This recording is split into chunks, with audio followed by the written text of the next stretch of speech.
Evelyn McKnight, One Arm University. Let's talk about slicing and storing bread. I make my own bread with a bread maker. I'm gluten-free, so it is easy and accessible for me to do that with a bread maker. You can reference an earlier video where I show how easy and relatively mess-free it can be to make bread in a bread maker. So I have my loaf of bread done, and it has to cool very thoroughly before you cut it, at least 2 hours. So it has been cooling, and it's cool now, so it's time to come out.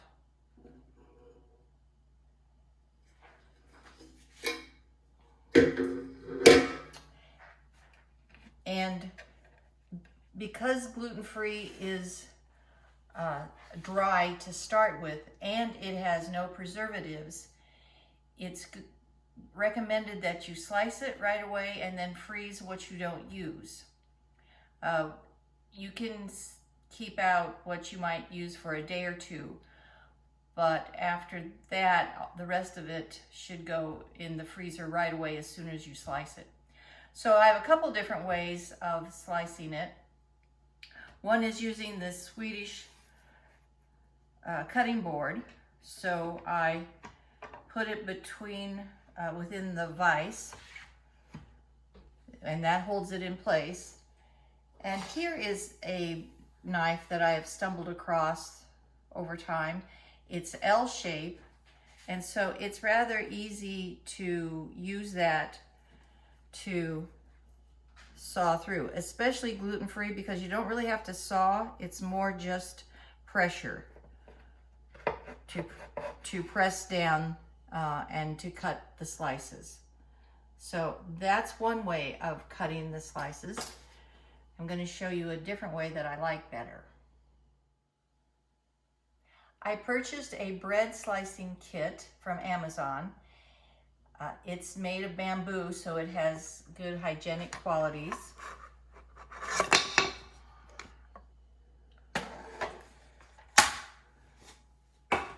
So it has guides that you can use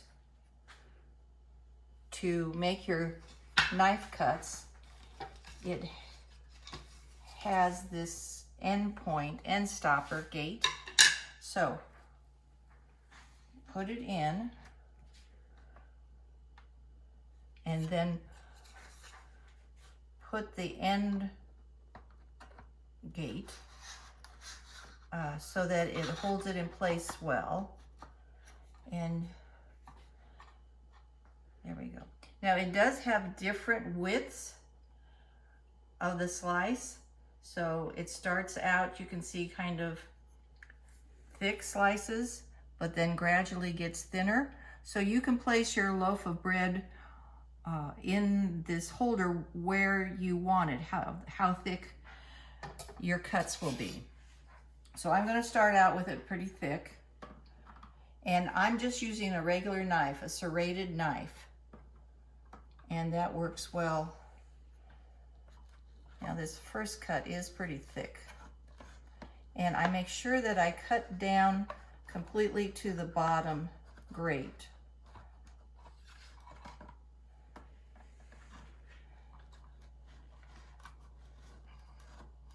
And again, with gluten-free bread, it's more pressure. You don't have to slice very much.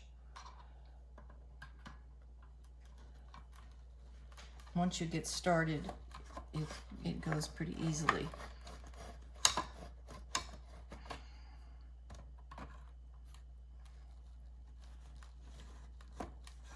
Now what I'm going to do is just slice the whole loaf of bread.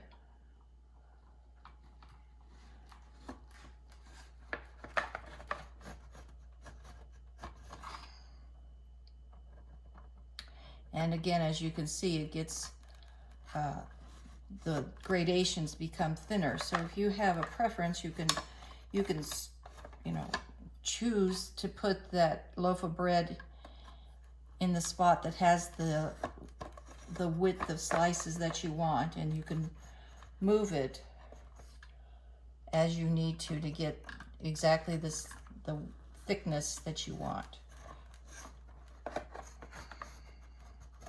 And again, I'm going all the way to the bottom, making sure that I cut the bottom of the loaf of bread.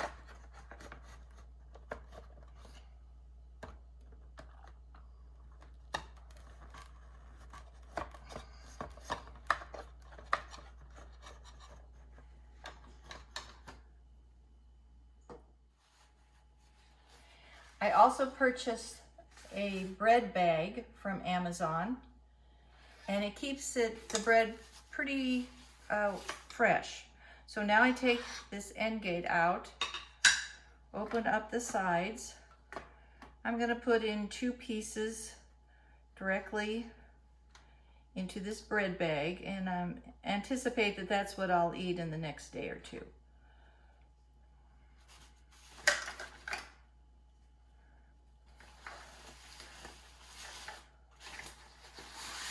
And then you simply roll that down so you get the air, a lot of the air out. And then you snap it shut.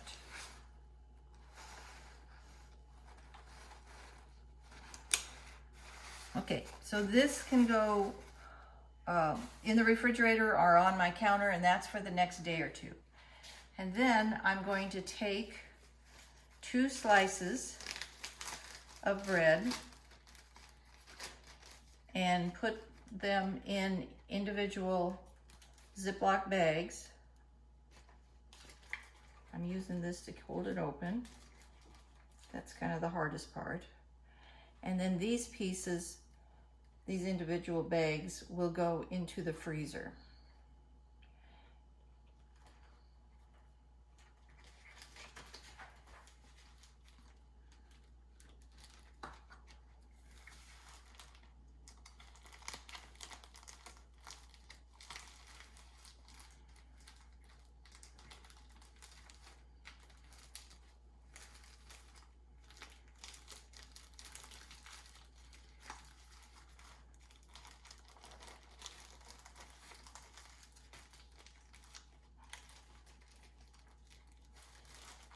There I do have a holder that holds the Ziploc bags open. I could have gotten that out. Would have been easier. So here is my bag of 2 slices of bread that'll go in the freezer. I have 2, 4, 6, I'll probably cut this one again, about 8 slices, so there'll be about 4 packages like this in the freezer. So that will last me about a week.